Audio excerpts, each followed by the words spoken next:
네, 이번 시간은 문관영 기자와 함께하는 통일열차 시간입니다. 이희호 여사의 방북 여부가 오는 6일 남북 실무 접촉에서 결정될 것으로 보입니다. 네, 과연 남북 경제 국면 속에 이 여사의 방북이 성사된다면 이 남북 관계에는 어떤 물꼬를 틀 수 있을지 관심이 쏠리고 있는데요. 네. 한 주간 북한 관련 이슈를 자세히 살펴보겠습니다. 문 기자 어서 오세요. 네, 어서 오십시오. 안녕하십니까. 자, 문 기자, 이희호 여사가 이제 박 대통령에게 방북 의사를 밝힌 게 지난 11월이었는데요. 자, 먼저 대담에 앞서서 당시 이 여사의 발언 내용을 듣고 대담 이어가겠습니다. 함께 보시죠. 재작년서부터 어린이 모자를 좀 짰어요. 예.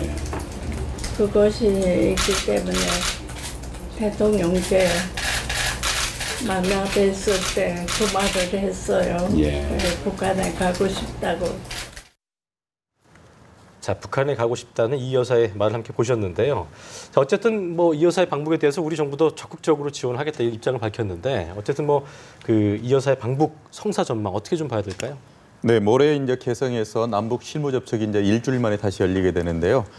지금까지는 그 김정은 국방위원회 제1위원장을 만나는 여부 그리고 이제 육로를 통해서 그러니까 이희호 여사가 올해 우리 나이로 93살이거든요. 네. 1922년생이기 때문에 아마 다른 그 교통수단을 이용하기는 어렵고 여러 가지 건강상 이유로 봤을 때는 육로 이동만이 가능한데 이에 대해서 북한 측에서도 어느 정도 논의가 좀 돼야 되고요. 네. 그리고 과거에 이제 김대중 대통령과 함께 머물렀던 이 백화원 초대소에 머무는 문제 이 세 가지는 가장 중요한 핵심 사안일 수 있는데 이미 거의 매듭이 지어졌습니다. 일단 김정은 제1위원장이 초청장을 보내면서 이러한 사안들이 대부분 북측에서도 우리 측 사정을 대부분 감안을 해서 승인할 가능성이 높고 현재 그 남북 간에는 가장 중요한 것은 언제 방문하느냐 그 방북 시기를 놓고 현재 논의가 진행 중인데 네. 지난달 30일 그러니까 일주일 전에 열렸던 그 남북 간 실무 접촉에서는 이 시기에 대해서 답을 내리지 못했는데요. 네. 이 시기를 놓고 다시 이제 모레 협상을 벌이게 되는데 어느 정도 남북 간에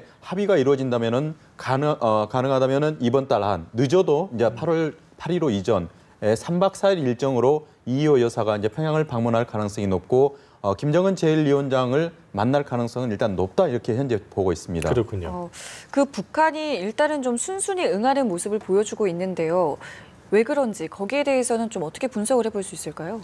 네, 무엇보다도 이제 지난해 그 김정일 국방위원장의 이제 3주기를 계기로 이희호 여사가 위문을 했을 때 당시에 이제 그 북한에서는 김정은 제1위원장이 아버지에 대해서 그 위로에 대한 그 감사의 축전을 보내왔습니다. 네. 이 축전 내용 중에 이희호 여사에게 올해 북한의 좋은 계절에 한번 방문을 해서 쉬었다가 또 휴식도 취하고 또 즐거운 나날 보내고 내려갔으면 좋겠다. 그러니까 쉽게 말하면 이제 초청장을 보내왔습니다. 그렇기 때문에 이희호 여사로서는 먼저 북측에서 초청을 해온 데에 응하는 것이기 때문에 이러한 진행 자체는 어렵지는 않습니다. 예. 특히 이희호 여사 같은 경우는 이제 박근혜 대통령을 만나서 이러한저런 상황을 얘기를 했을 때 박 대통령도 역시 이희호 여사의 방북에 대해서 누구나 공감할 수 있는 부분이 있기 때문에 적극적으로 지원을 하겠다. 이렇기 때문에 이제 남북 당국 간에는 대부분 다 이희호 여사의 민간 차원의 방북이지만 대부분 허용을 하려고 하지만 가장 큰 변수는 그동안에는 이제 이희호 여사의 건강이었는데요.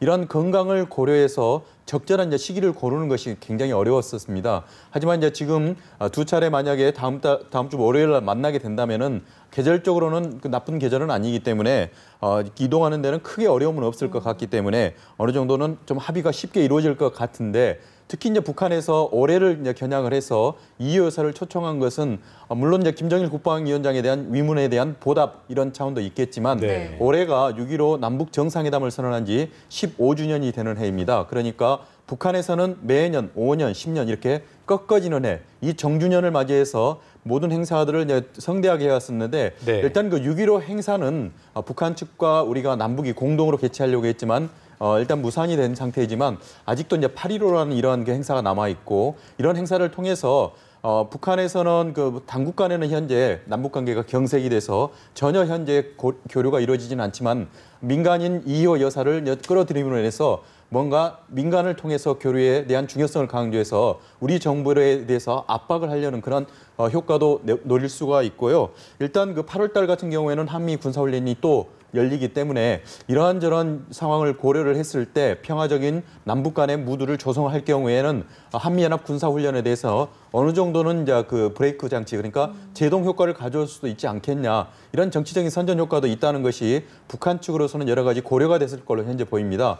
그렇기 때문에 이르면은 이번 달 안에, 늦어도 다음 달 한미연합 군사훈련이 열리는 그 즈음을 계획이나 또는 그 이전에 이호 여사 방북에 대해서는 북측에서는 굉장히 성사시킬 걸로 노력을 할 걸로 보이고요. 이러한 그 노력들이 만약에 모레 남북 접촉에서 성과를 낸다면은 바로 하나의 어떤 가능성, 현실로서 이제 추진이 될 가능성이 높다, 이렇게 보고 있습니다. 어쨌든 시기적으로는 8월 중순 전에는 좀 이루어질 수 있을 것이다, 이렇게 예상을 해보셨고, 어쨌든 이 여사가 방문하게 된다면 김정은 위원장과 만나게 된다, 이걸 전자했을 때 김정은 제1위원장이 어떤 메시지를 이 여사의 만남을 통해서 전할지, 이 부분도 좀 주목이 되거든요. 어떻게 봐야 될까요?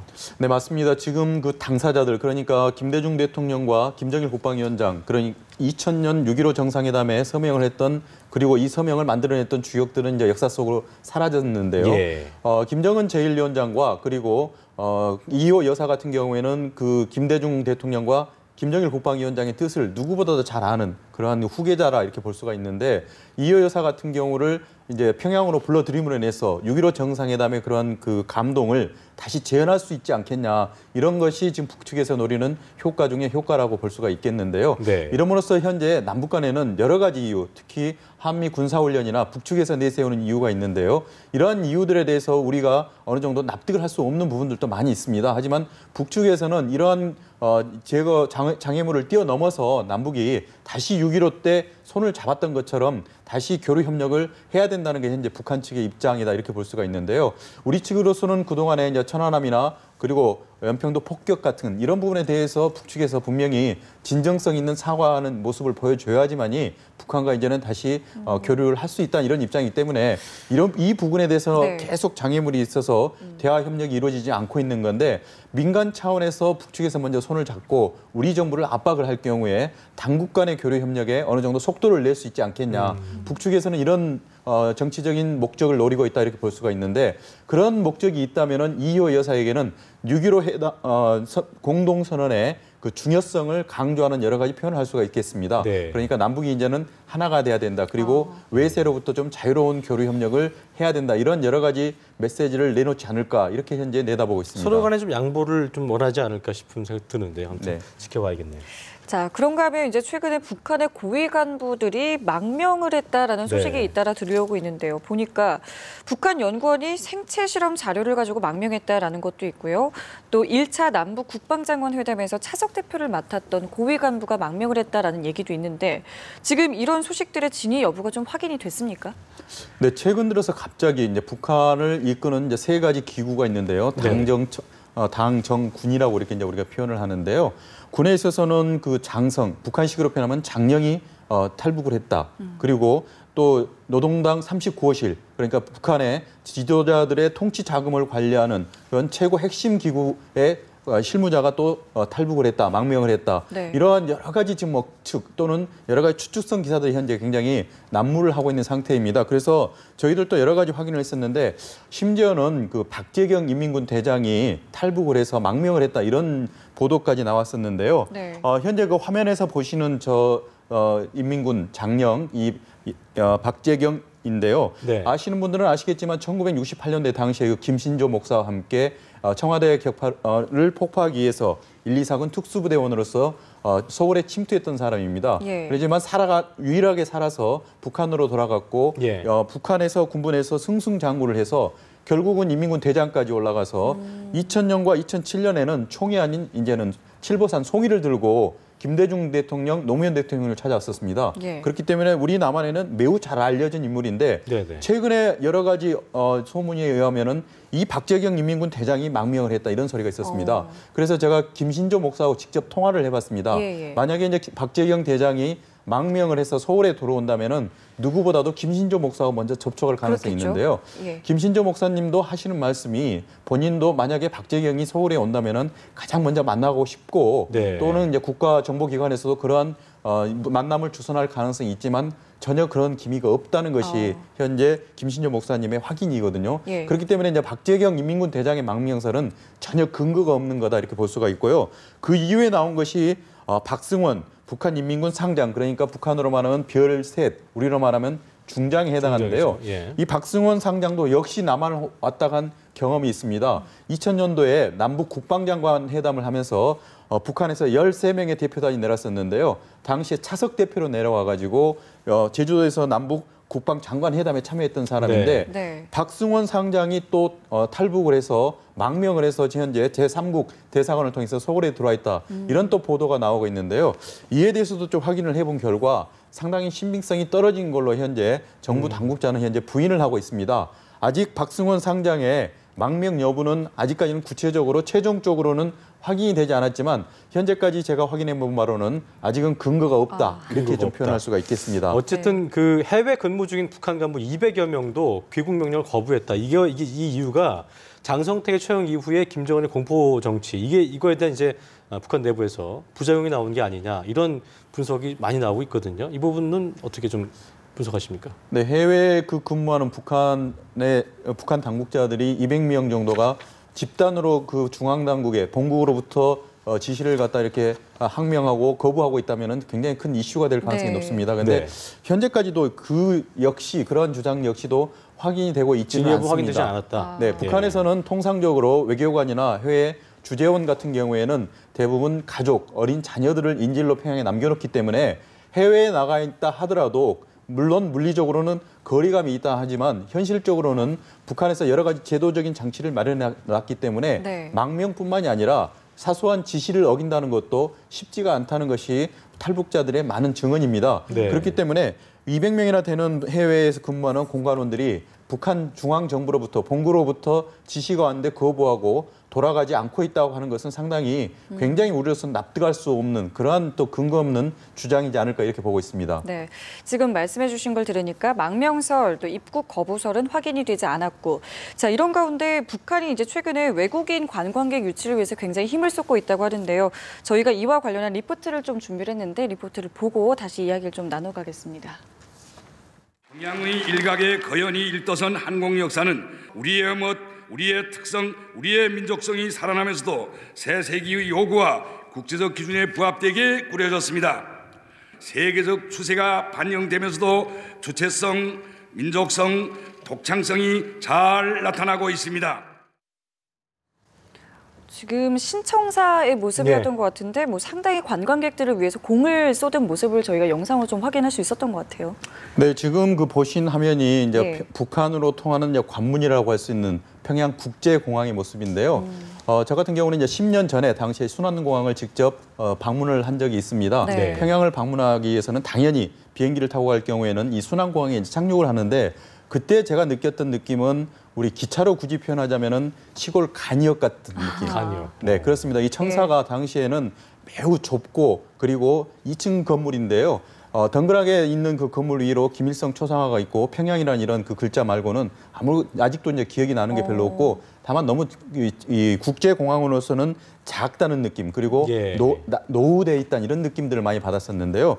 그도 그럴 수밖에 없는 것이 이 평양에 있는 순환국제공항 같은 경우에는 1955년 6.25 전쟁 이후에 바로 직후에 평양에서 북쪽으로 떨어진 한 20km 떨어진 곳에 지은 시설인데요. 네네. 그동안에는 이제 그 국제적인 노선이 많이 확보가 되지 않았고 평양과 베이징 그리고 평양과 모스크바 최근에는 평양과 방콕을 잇는 여러 가지 국제 노선이 신설이 되거나 운영이 됐었는데요. 네. 굉장히 그 제한된 형태의 비행기가 왔다 갔다 하기 때문에 굳이 그렇게 큰 공항이 필요하지는 그랬겠네요. 않았습니다. 하지만 올해 이제 북한에서는 노동당 창건 70주년 기념 행사를 아마 대대적으로 지금 준비하고 있기 때문에 네. 국제적인 여러 가지 이제 인사들의 북한 방문이 현재 예상이 되고 있고 그 외에도 현재 북한에서는 그 마식령 스키장 또는 원산에 있는 국제 관광 단지를 개발해서 현재 국제 관광객들을 끌어들여서 외화벌이를 하려고 한 노력을 하고 있거든요.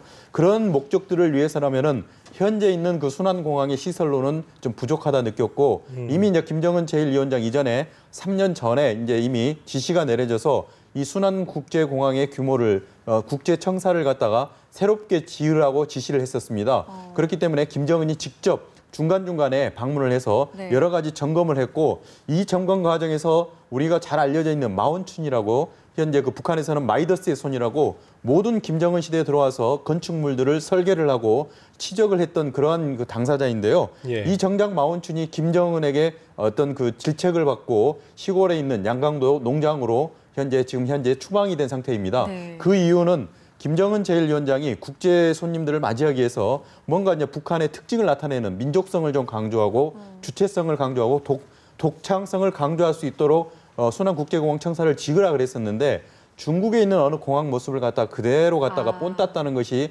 김정은 제1위원장의 판단이었고 이렇게는 안 된다. 그래서 건물 설계부터 시공을 다시 해라 그렇게 지시를 했었습니다. 그래서 결국은 이제 완공이 된 게 현재 방금 전에 화면에서 봤던 네. 그 평양 국제 비행장의 청사의 모습입니다. 하지만 이 청사가 현재 얼마나 지금 그 큰가 해서 제가 한번 구체적으로 찾아봤는데요.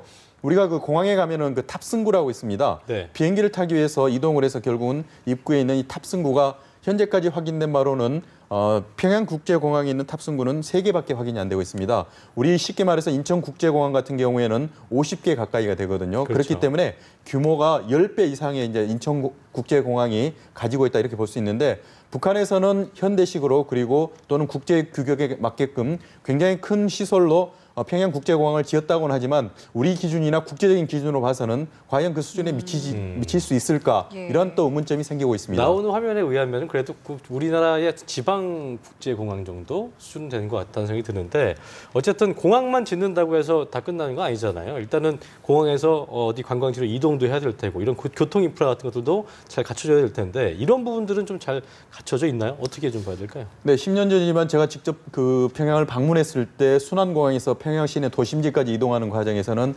굉장히 그 고속도로라고 할 수도 없고요. 굉장히 네. 지방 국도라고 표현할 수가 있고 그리고 국도 주변에 여러 가지 건축물이나 이런 것들이 노후가 됐었기 때문에 아마 김정은 제1위원장이 이런 필요성을 느꼈던 것 같습니다. 그래서 고속철도를 건설하라 이렇게 얘기를 했고요. 고속도로를 건설하라 이렇게 얘기를 했기 때문에 앞으로는 그 인프라 시설이 공항에 따르는 여러 가지가 함께 이렇게 개발이 되거나 또는 이제 발전이 되지 않으면은 이런 국제공항이 제대로 역량을 발휘할 수 있기는 힘들다 이렇게 볼 수 있겠습니다. 그렇군요. 네. 자, 그리고 마지막으로 질문을 하나 드릴게요. 최근에 이제 미국이 쿠바와 국교 정상화를 선언을 했고 때문에 네. 이제 우리나라도 역시나 수교를 좀 추진 중인데 그래서일까요? 이제 북한에서 좀 초조한 모습을 보이는 것 같거든요. 앞으로 좀 어떻게 관계가 좀 형성이 될까요? 네, 지금 오바마 행정부 들어서 이란, 시리아 모두 다 북한의 동맹국들이 미국과 손을 잡았습니다. 마지막 남은 동맹국이 이제 쿠바인데요. 예. 이 쿠바가 결국은 미국과 반세기 만에 이제 수교를 함으로써 우리로서는 한국과 쿠바 간에도 수교 가능성이 매우 높아지고 있는데 북한에서는 이에 대해서 매우 초조하게 생각하고 있고 매우 위기감을 느끼고 있습니다. 그렇기 때문에 3월 달 같은 경우에는 리수용 외무상이 직접 쿠바를 방문을 했고요. 최근에는 강석주 노동당 국제담당 비서가 또 쿠바를 찾았습니다. 한국과의 수교만큼은 안 된다는 점을 쿠바 당국에 인식시키기 위한 그러한 그 하나의 순방 방문 목적으로 볼 수가 있는데 아무래도 쿠바로서는 이 북한과 전통의 관계가 있기 때문에 우리 한국과는 그런 경제적인 실무 협력을 강화할지라도 수교까지는 가지 않을 가능성이 높다 이렇게 볼 수가 있고요. 우리 당국으로서도 쿠바와 수교를 맺고 싶은 마음은 간절하지만 아무래도 이제 북한이라는 변수가 있기 때문에 이 변수를 제대로 넘기에는 아직은 여러 가지 국제 정치학적인 역학관계가 있습니다. 그렇군요. 그렇기 때문에 아직 속도를 내기에는 시기적으로는 좀 빠르지 않냐 이렇게 볼 수가 있습니다. 그렇지만 앞으로 북한을 위해서는 또 북한과의 여러 가지 관계를 위해서는 쿠바라는 나라에 대해서는 동맹 관계를 또는 수교 관계를 위해서 적극적인 외교 역량을 발휘할 걸로 예상이 되고 있습니다. 쿠바도 어떤 선택할지 좀 우리가 지켜봐야 될 부분인 것 같네요. 자, 지금까지 문가인 기자 함께했습니다. 오늘 말씀 고맙습니다. 예. 고맙습니다.